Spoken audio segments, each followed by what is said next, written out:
नमस्कार, मैं हूं गोपाल त्रिपाठी।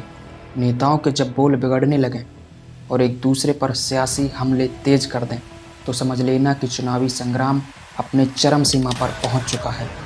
दरअसल मैं बात कर रहा हूं उत्तर प्रदेश के परिप्रेक्ष्य की। चाहे आप समाजवादी पार्टी के नेता हों या कांग्रेस पार्टी के उपासक, चाहे आप भारतीय जनता पार्टी का समर्थन कर रहे हों या बहन जी का गुणगान, पार्टी का हर एक कार्यकर्ता, नेता, पदाधिकारी अपनी जीत का बड़ा दावा करता हुआ नजर आ रहा है। यकीनन ये चुनाव बड़ा ही दिलचस्प हो गया है। दरअसल उत्तर प्रदेश में सियासी संग्राम ने 31 अक्टूबर से अपनी रफ्तार पकड़ ली।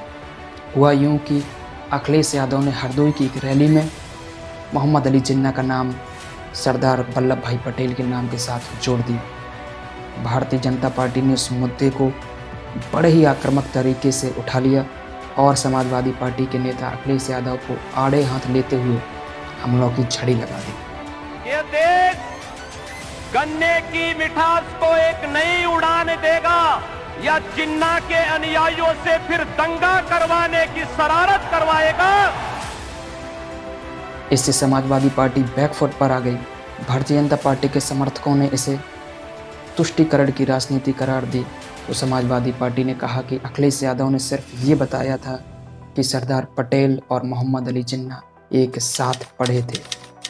खैर, उत्तर प्रदेश की जनता इस वक्तव्य को कितने गंभीरता के साथ लेती है, ये आने वाले दिनों में इसकी तस्वीर भी स्पष्ट हो जाएगी।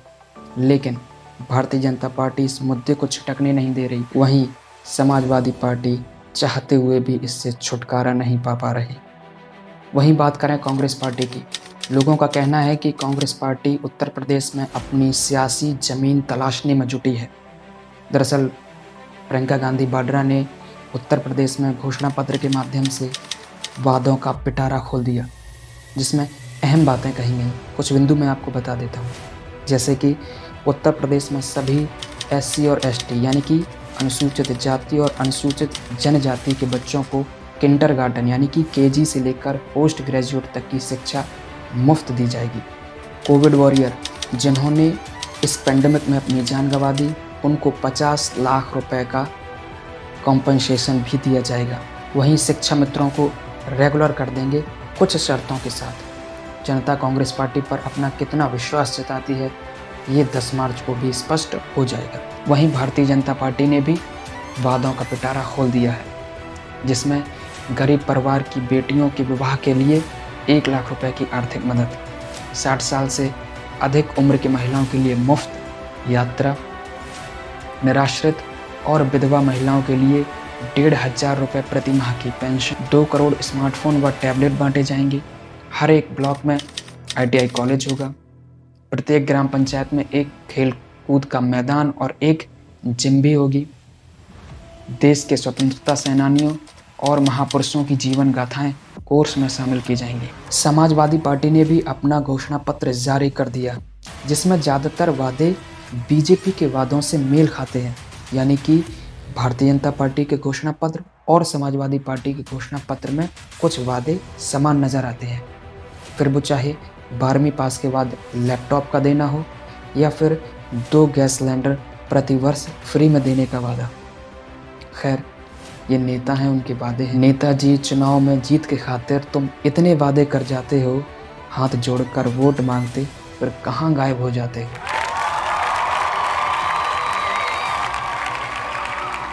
वहीं बसपा सुप्रीमो मायावती ने इन सभी पार्टियों पर चुटकी लेते हुए इनके घोषणा पत्रों को हवाई और पाखंडी पत्र बता दिया। उन्होंने कहा कि केवल बसपा ही प्रदेश में गड्ढा, दंगा और हिंसा मुक्त प्रदेश बना सकती है। प्रदेश में रोजगार और विकास युक्त एक भरोसेमंद सरकार बना सकती है। उन्होंने कहा कि विरोधियों में धक्का मुक्की जारी है। खर्चीली राजनीति और अनाप शनाप बयानबाजी लोगों में आक्रोश पैदा कर रही है। दरअसल इस बार बसपा ने अपना कोई भी घोषणा पत्र जारी नहीं किया है। उसका मानना है कि हम घोषणा पत्र में विश्वास नहीं रखते, हम सीधी सरकार बनाने में विश्वास रखते हैं। वहीं समाजवादी पार्टी अपने आप को विकल्प के रूप में देख रही है, लेकिन भारतीय जनता पार्टी का कहना है कि लोगों ने मन बना लिया है और विकल्प नहीं बल्कि एक संकल्प के रूप में योगी को फिर से मुख्यमंत्री बनाएगी और प्रदेश में भगवा झंडा लहराएगी। भ्रष्टाचारियों, अपराधियों, गुंडों पर जो नकेल कसी है उसको हम सरकार में आने के बाद जारी रखेंगे और भूमाफियाओं के लिए बुलडोजर की भी व्यवस्था कर दी जाएगी। लेकिन विपक्ष भी सरकार के ऊपर महंगाई और बेरोजगारी पर घेरने की भरपूर कोशिश कर रही है, लेकिन कामयाब कितनी होती ये आने वाले दिनों में ही स्पष्ट हो पाएगा। वहीं उत्तर प्रदेश के इस चुनाव में आम आदमी पार्टी भी जोर आजमाइश में लगी है, यानी कि अपनी सियासी ज़मीन तैयार करने में जुटी है। 300 यूनिट फ्री बिजली का वादा करके जनता को पूरी तरह से अपनी ओर लुभाने की कोशिश की गई, लेकिन उनका ये वादा फ्रीबीज वाला एक्सेप्ट होता है या रिजेक्ट, स्वीकार करते हैं या अस्वीकार, ये सिर्फ आप लोग तय करने वाले हैं। वहीं इस बार छोटे छोटे दलों ने भी बड़ी पार्टियों के साथ गठबंधन करके अपना वर्चस्व बढ़ाने की कोशिश की है, जिसमें सबसे ज़्यादा चर्चा में रहे सुहेलदेव भारतीय समाज पार्टी के राष्ट्रीय अध्यक्ष और अखिलेश यादव की टीम के गठबंधन के साथी ओम प्रकाश राजभर। दरअसल ओम प्रकाश राजभर अपने अजीबोगरीब बयान के लिए चर्चित रहते हैं। उनसे जब पूछा गया कि आपका गठबंधन कैसा है तो उन्होंने कहा कि हमारा गठबंधन तो एटम बॉम्ब जैसा है। उन्होंने बयान दिया कि स्कूल न भेजने वाले माता पिताओं को जेल भेज दिया जाएगा। उन्होंने कहा कि आज़ादी के बाद अगर जिन्ना को प्रधानमंत्री बना देते तो देश का बंटवारा ना होता। इस बयान को लेकर उनकी खूब निंदा हुई। 2 लाइनें याद आती हैं कि अब तो बदनामी का शोहरत से वो रिश्ता है कि लोग नंगे हो जाते हैं अखबार में आने के लिए। एक बार फिर से ये देखना बड़ा ही दिलचस्प होगा कि सूबे की जनता प्रदेश की बागडोर योगी आदित्यनाथ के हाथों में थमाती है या फिर साइकिल पर मोहर लगाती है। बहन जी बाजी मार ले जाएंगी या प्रदेश की जनता कांग्रेस पर अपना विश्वास जताती है।